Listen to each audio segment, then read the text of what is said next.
Side. So we have right sided and left sided sequence. अगर दोनों right sided और left sided sequence मिलेंगे तो आरओसी हमेशा एक एनुलर रिंग होगा. ठीक है. And if you have only right sided sequence, जैसे इस क्वेश्चन में है half to the power n u n plus 2 to the power n u n और यू एन दोनों में ही है, so they are having right sided sequence. तो आरओसी हमेशा आपका इसका ग्रेटर देन सम वैल्यू होगा. ठीक है. ROC will B outside a specific circle, annular ring नहीं होगा. ठीक है. और अगर लेफ्ट साइडेड सीक्वेंस होगा तो इनसाइड अ सर्कल होगा, केवल लेफ्ट साइडेड होगा. और लेफ्ट साइडेड और राइट साइडेड दोनों होगा तो वो एनुलर रिंग होगा. Right. Now look at the next question.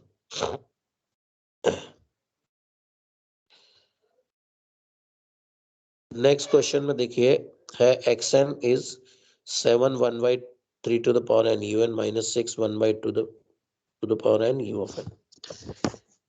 नीचे आप स्क्रॉल करिए इसको थोड़ा और, क्वेश्चन को पूरा सॉल्व कीजिए और ऊपर जाइए. हाँ, वेरी नाइस. ठीक है, ठीक है, good. Now look at this. इसमें आपके दोनों सीक्वेंस किस तरह के हैं?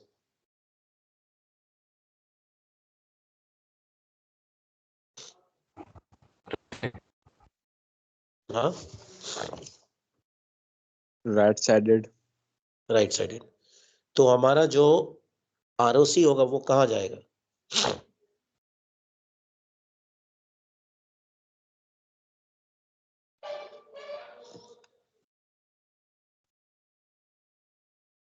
तो भाई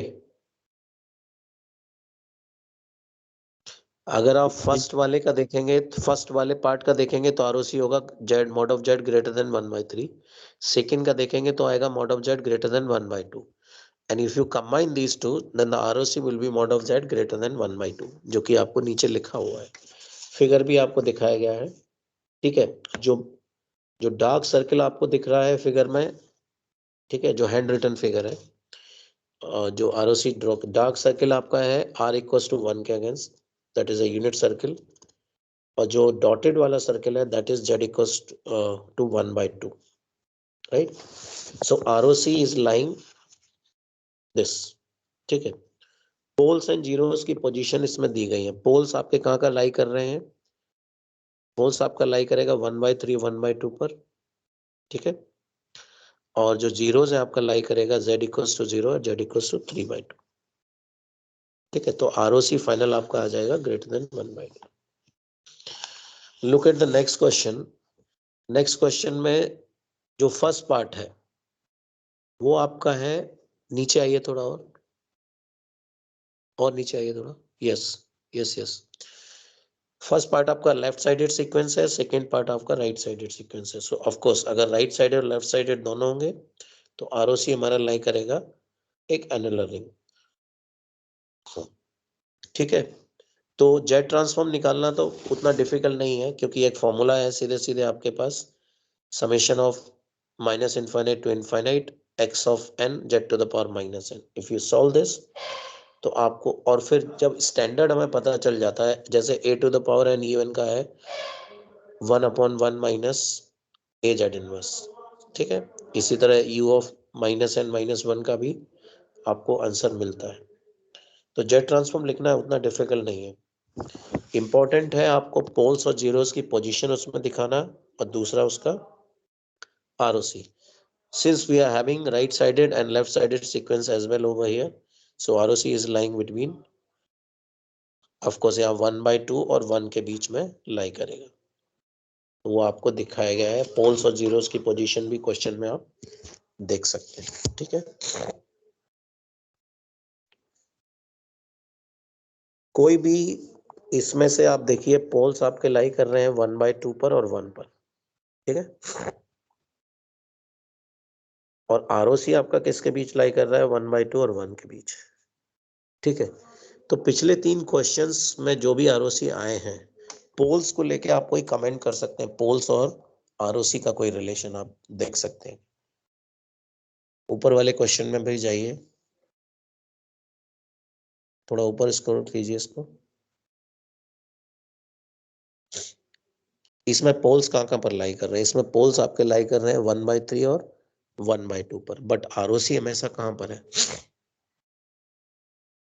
आरओसी इज आउटसाइड 1/2। तो और नीचे वाले में भी आपको पोल दिख रहा है 1/2 और 1 पर, बट आरओसी 1/2 और 1 के बीच में है। तो पोल और आरओसी में कुछ आप कंक्लूजन ड्रॉ कर सकते हैं।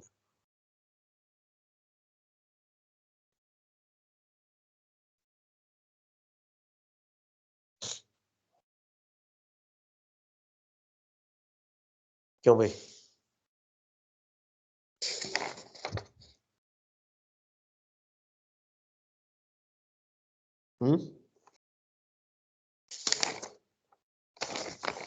Hello,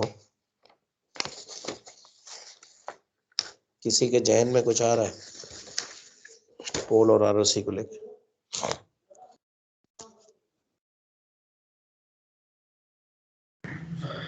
Sir, if we have the poles, then we can easily determine we can easily guess the ROC if the signal contains both right-sided and left-sided sequence, then the ROC will be between those two pole value, or otherwise if it is just like one-sided sequence it contains, then the ROC will be like it will be always like outside the bigger circle. Okay, तो इसमें एक conclusion है। ठीक है, तुम्हारा एक ये idea ठीक है, बट ओवरऑल जो कंक्लूजन निकल के आता है कि ROC does not include any pole, या ROC does not contain any pole. ROC हमेशा या तो पोल के अंदर होगा या पोल के बाहर होगा। तो आरओसी अपने आप में कोई पोल नहीं कंटेन करता है। ठीक है, ये इसका कंक्लूजन है। Now come to the next page.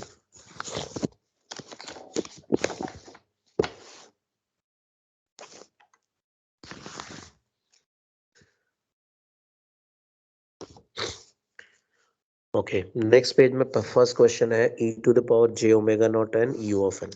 ठीक है, so when you solve this, so solve करेंगे तो वही बेसिक फॉर्मूला आपको लगाना है, e to the power j omega naught n z to the power -1। un के कारण लिमिट हो जाएगी 0 to infinity. When you solve this, so आपके पास आएगा 1/1 minus e to the power j omega naught z inverse, and ROC of course ROC will be modulus of e to the power j omega naught z inverse less than 1. So mod of z greater than 1, right? So mod of z greater than 1 का मतलब है जो circle है, unit circle है, उसके बाहर ROC लाई करेगा। ठीक है, सिमिलरली नेक्स्ट क्वेश्चन में आपको दिया गया है half to the power n sin pi n by 4 u of n।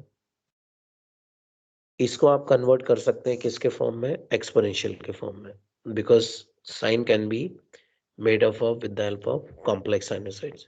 And when you solve this question by using complex sinusoids, तो आपके पास जो ऊपर क्वेश्चन था उसमें एक ही कॉम्प्लेक्स साइनसॉइड है e to the power j omega naught n। Here you will have e to the power negative powers भी है, पॉजिटिव पावर्स भी। और जब इसको आप फाइनली सॉल्व करेंगे, राइट, तो आपके पास दो पॉसिबिलिटी बनेंगी इसमें,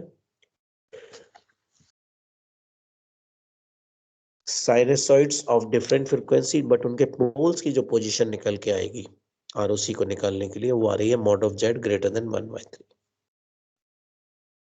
ठीक है, जब आप इसको सीरीज को सॉल्व करेंगे and when you try to find out the ROC, so ROC आपको दोनों ही केस में फ्रीक्वेंसी आपको डिफरेंट डिफरेंट दिख रही होगी। E to the power j pi by 4 है, एक में e to the power minus j pi by 4 है, but when you solve for ROC, so mod of 1/3 e to the power minus j pi by 4 or plus j pi by 4 less than 1 will always give you mod of z greater than 1/3. So ROC will be this.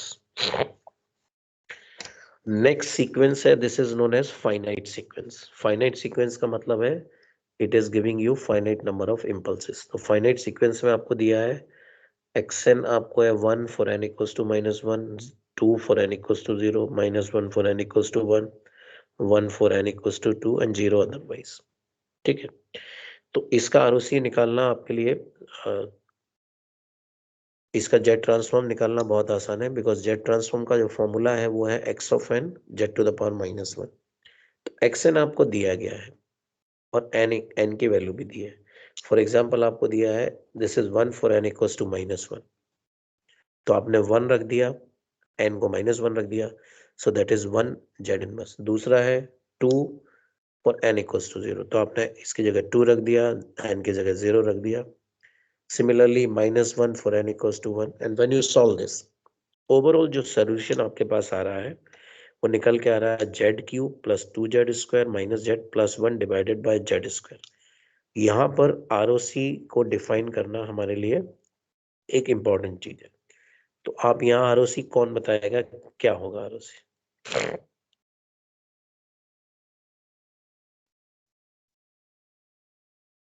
मैंने लिखा हुआ है ROC will be entire jet plane except z equals to 0 and z equals to infinite.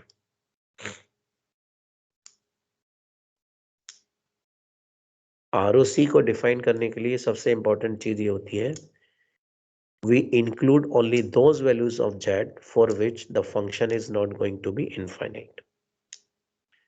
आपको पता ही है ROC z की उन values के लिए होता है जिसके लिए वो एब्सोल्युटली समेबल हो।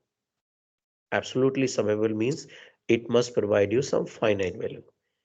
तो इस केस में आप देख रहे होंगे z³ plus 2z² minus z plus 1। Let's say if I put z equals to 0, ठीक है, तो z इक्वल्स टू 0 के लिए फंक्शन क्या हो रहा है? क्या हो रहा है? Not This is defined. leading, not defined, or this is leading to infinity. Now similarly for z equals to infinite, क्या हो रहा है? Infinite. Infinite. So that means except these two values, for z equals to 0 and z equals to infinite, the ROC will be entire plane, entire z plane except these two values. तो हमें finite sequence या किसी भी sequence के लिए we need to define only those values of z for which the function is absolutely summable। ठीक है, इसके बाद हमारे पास कुछ प्रॉपर्टीज हैं जेट ट्रांसफॉर्म की, उनको वन बाय वन हम लोग डिस्कस करेंगे and then we will move towards some other things. ठीक है, नेक्स्ट पेज पर आइए जिसमें है प्रॉपर्टीज ऑफ आरओसी। ठीक है, तो वन बाय वन हम लोग डिस्कस करेंगे, उसको आपको समझना है। The region of convergence in general is analysis of the form alpha less than mod of Z less than beta. If alpha equals to 0, ROC also includes origin, and if beta equals to infinite, the ROC may also include infinite. For a rational xz, ROC will not include no poles। इस line को मैंने अभी आपको बताया था। अगर हमारे पास एक रैशनल xz है, जैसे पीछे था हमारे पास, ROC will not include no poles, ठीक है, और any poles।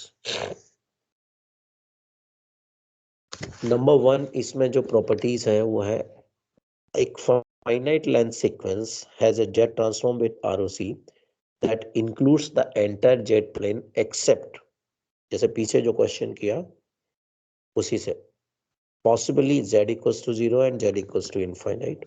ठीक है, will be included if xn equals to 0 for n less than 0 and z equals to 0 will be included if xn equals to 0 for n equals to 0।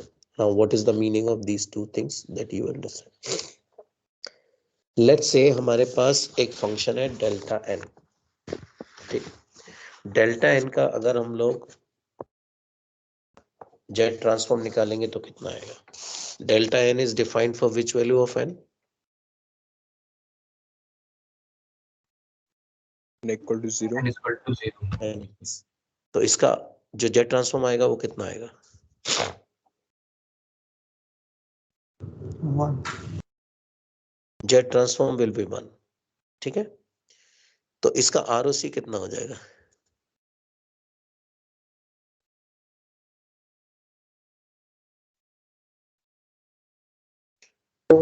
entire Z plane. इसका होगा entire Z plane, that means it will includes Z equals to 0 and Z equals to infinity, right? So that means हम लिख सकते हैं 0 less than equals to mod of Z less than equals to infinity. अब अगर इसी को हम लोग डेल्टा n माइनस 1 लिख दें तब आरओसी क्या होगा?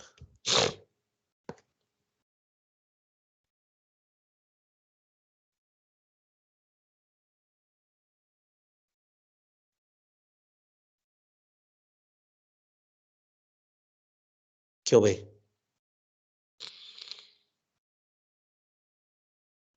If I write delta n minus 1, delta n minus 1 किस पर वैलिड होगा? n equal to 1. हाँ? n equal It will be defined for n equals to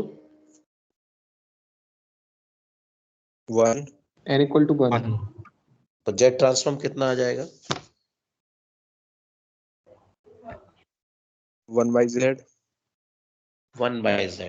तो 1 by z हमारा, now we will look for the ROC. 1 by z किसके लिए define नहीं है? z is equal to 0. z equals to 0। तो ROC क्या हो जाएगा इसका? 0 को इंक्लूड करेगा क्या? No sir, exclude कर देंगे 0. एक्सक्लूड कर देंगे। Entire Z So plane excluding 0. right, now similarly if delta n plus 1 के लिए लेंगे तब क्या होगा?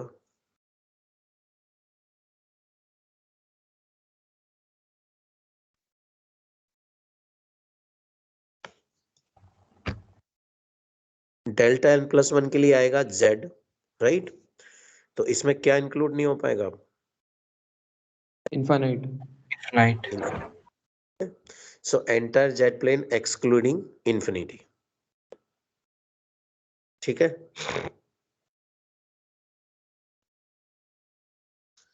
Now point number 2, the ROC of a right side sequence is always of the form of mod of z greater than r mod of z greater than r1. The right sided signal is one for which, right sided signal किसको बोलते हैं? The right sided signal or right sided sequence is one for which xn is 0 for n less than n1, कुछ भी एक value हो सकती है, ठीक है? तो n1 is negative, then series will include positive powers of z and ROC will not include z equals to infinity.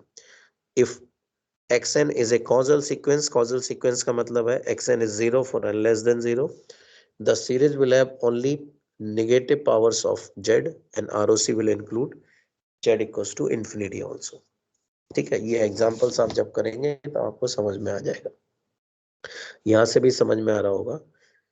Right side sequence का मतलब है सीक्वेंस जहां से स्टार्ट हो रहा हो फिर राइट साइड की तरफ मूव करेगा। लेट से वो 0 से भी स्टार्ट हो सकता है, 5 से भी स्टार्ट हो सकता है, या किसी माइनस वैल्यू से। सपोज करो वो n इक्वल्स टू -2 से स्टार्ट होकर इंफिनिटी तक जा रहा है, तो मूव हो रहा है वो राइट साइड की तरफ, that is known as right sided sequence. Left sided का मतलब है वो पॉजिटिव किसी वैल्यू से स्टार्ट होके, और वो n इक्वल्स टू 1 से स्टार्ट हो सकता है, 5 से हो सकता है, बट वो मूव किस तरफ करेगा? Towards minus infinity, so that will B A left sided sequence, ठीक है? तो ROC of A left sided sequence is always mod of z less than R2। ये जो ग्रेटर देन लिखा हुआ है ना उसमें वो गलत है, ठीक है? नीचे उसको मैंने अंडरलाइन करके लेस देन किया हुआ है, ठीक है? एंड फोर्थ पॉइंट है the ROC of A two sided sequence, जैसा अभी हम लोगों ने किया था, वो एक एनुलर रिंग होगा। तो ये 4 इंपॉर्टेंट पॉइंट हैं जो आपको ROC के बारे में बताने थे, राइट साइडेड का, लेफ्ट साइडेड का और फाइनाइट सीक्वेंस का, ठीक है? नेक्स्ट पेज पर आइए।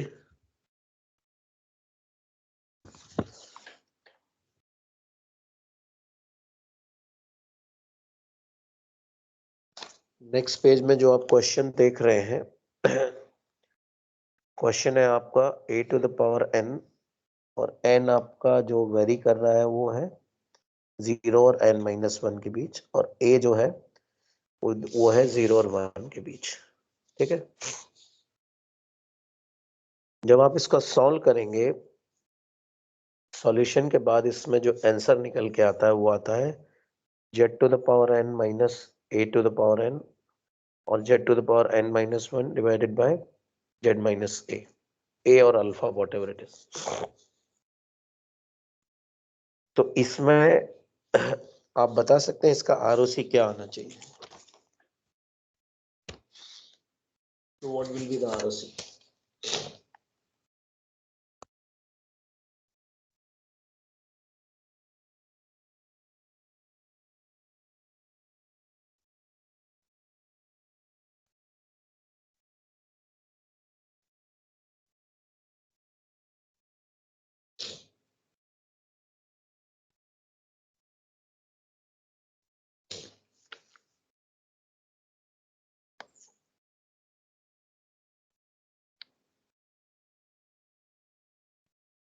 पहली चीज तो मुझे बताइए ये फाइनाइट लेंथ सीक्वेंस है या नहीं है, बिकॉज जो n डिफाइंड है वो कहां से कहां तक है?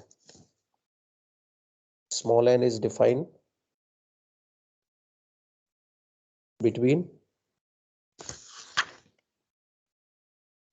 Hello, 0 to n-1। 0 to n-1।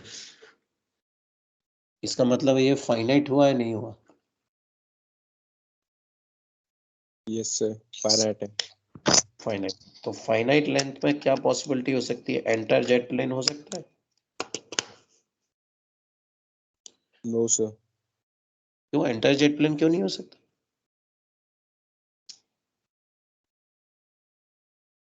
वो पॉसिबिलिटी हमें चेक करनी पड़ेगी कि वो जीरोज इनको इंक्लूड करेगा या नहीं करेगा। ये तो मैंने पहला नंबर पॉइंट ही यही था कि फाइनाइट लेंथ सीक्वेंस आपका एंटायर जेट प्लेन हो सकता है। मे बी पॉसिबल वो जीरो को इंक्लूड ना करे, इन्फिनिटी को इंक्लूड ना करे, या किसी एक को इंक्लूड ना करे, बट एंटायर जेट प्लेन हो सकता है फाइनाइट। आप देखो प्रॉपर्टी नंबर 1 तो पहले ही यही था।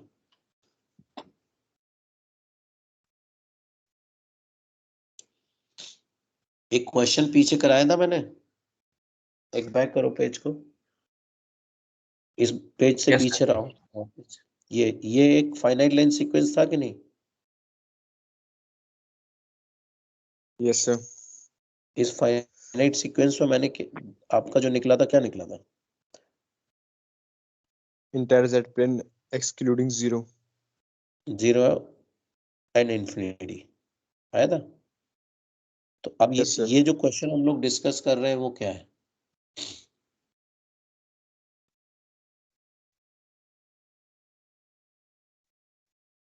वो भी तो एक फाइनाइट लेंथ सीक्वेंस है,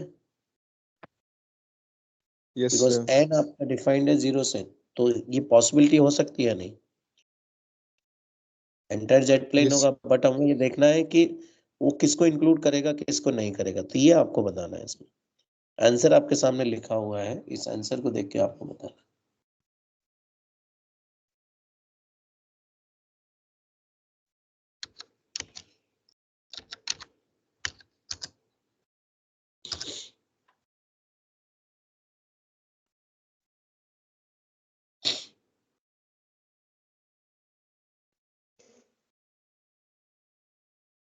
इंटायर जेड प्लेन एक्सक्लूडिंग 0।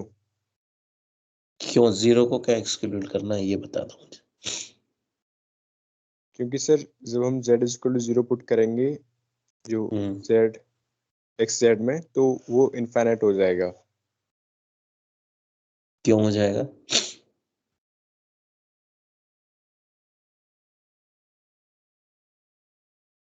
क्योंकि ऊपर वाला जो टर्म है वो फाइनाइट होगा, नीचे वाला 0 हो जाएगा।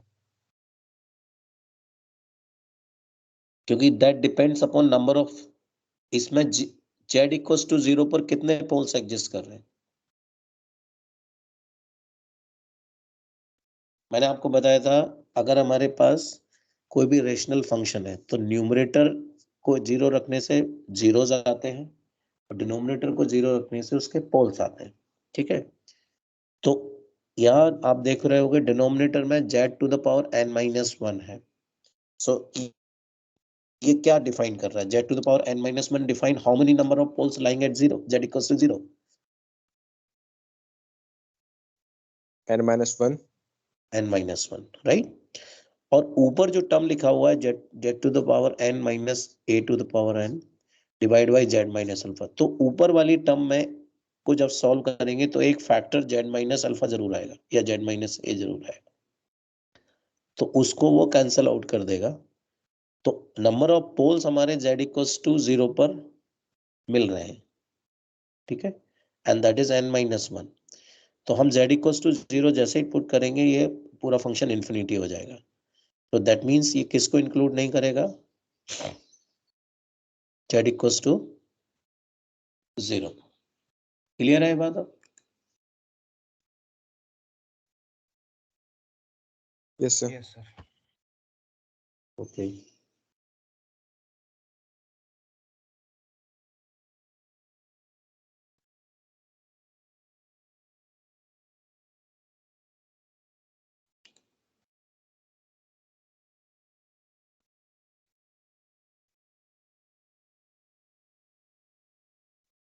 स्क्रीन शेयरिंग बंद कर दो, यहाँ पर पावर आ गया, मैं स्क्रीन शेयर कर रहा हूँ।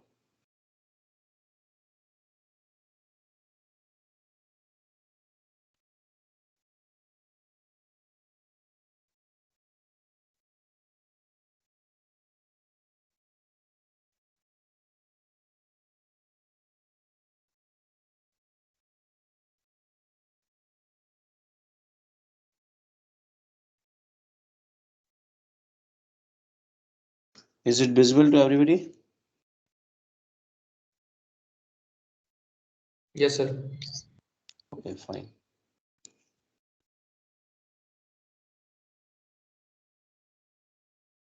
So now we have one more question.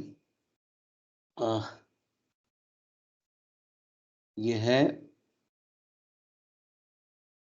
Alpha to the power mod of n, ठीक है, and alpha is lying between 0 and 1। तो alpha to the power mod of 1 को हम लोग ब्रेक करके लिख सकते हैं alpha to the power n u of n plus alpha to the power minus n u of minus n minus 1, ठीक है। mod of n को ब्रेक करके लिख दिया है हमने, because mod of n can be from minus infinity to infinity. So minus infinity से minus 1 तक हमने u of minus n minus 1 में ले लिया है और 0 से इनफाइनाइट तक दूसरे उसमें ले लिया।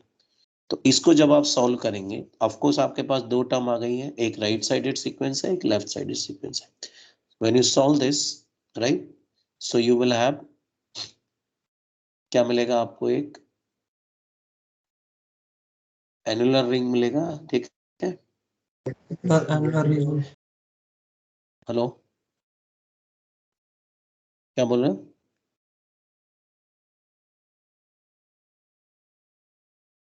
लेफ्ट साइडेड के लिए आपको पता है मिलेगा mod of z less than 1 by alpha, right sided के लिए मिलेगा mod of z greater than alpha, ठीक है। तो ROC हो जाएगा आपका alpha is less than mod of z less than 1 by alpha, ठीक है। सिंस अल्फा आपका है जो 0 और 1 के बीच लाई कर रहा है, ठीक है, तो 1 बाय अल्फा ग्रेटर देन 1 होगा, ठीक है।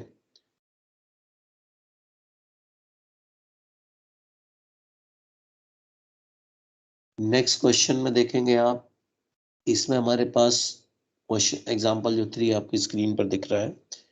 अगेन वी हैव एक लेफ्ट साइडेड सीक्वेंस है और एक राइट साइडेड सीक्वेंस है, तो आपको एनुलर रिंग मिलेगा इसमें, ठीक है। और जो आंसर निकल के आ रहा है इसमें, उसमें आप जो पोल्स देखेंगे, ठीक है, तो poles are lying at -1/2 and 1/4, तो दोनों को ही इंक्लूड नहीं करेगा ये। जैसा कि पहले मैंने बताया कि इसको ये इंक्लूड नहीं करेगा। नेक्स्ट क्वेश्चन में फिर से आप देखेंगे,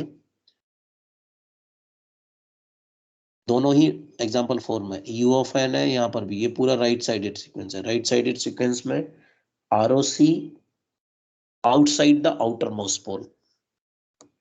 पहला कंक्लूजन हम लोगों ने निकाला था कि ROC कभी भी पोल्स को इंक्लूड नहीं करेगा, दूसरा, अगर पोल्स हमारे, सपोज करो if we are having more than 1 poles, right, तो इसमें 2 पोल एग्जिस्ट कर रहे हैं, एक आपका आ रहा है 1/4 पर और दूसरा आ रहा है 1/2 पर, ठीक है, then ROC must be outside the outermost pole,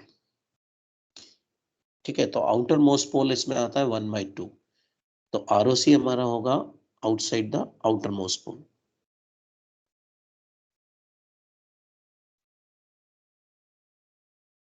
next में दोनों लेफ्ट साइडेड सीक्वेंस है, तो ROC is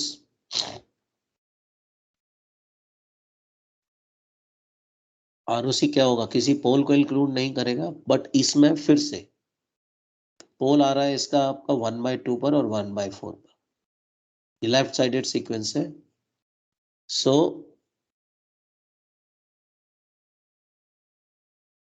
ROC inside the inner most non origin pole, ठीक है, ROC हमेशा आउटर मोस्ट पोल जो रहेगा उसके बाहर रहेगा, या फिर inside the inner most non origin पोल।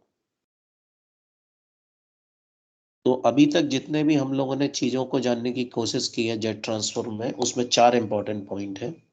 पहली बात तो हम जेट ट्रांसफॉर्म क्यों पढ़ते हैं, तो उसका सबसे इंपॉर्टेंट रीजन है कि देयर आर सम सिग्नल्स जिनका हम लोग DTFT नहीं निकाल पाते। क्यों नहीं निकाल पाते, क्योंकि उनके लिए DTFT निकालने में जो फॉर्मूला है mathematical, that gives the infinite value, और हमें क्या चाहिए, वो सिग्नल है that must be absolutely summable, that is why we are moving towards z transform. Z transform में जो z to the power -n का रोल है, that tries to make the sum of the series which is summable और absolutely समेबल।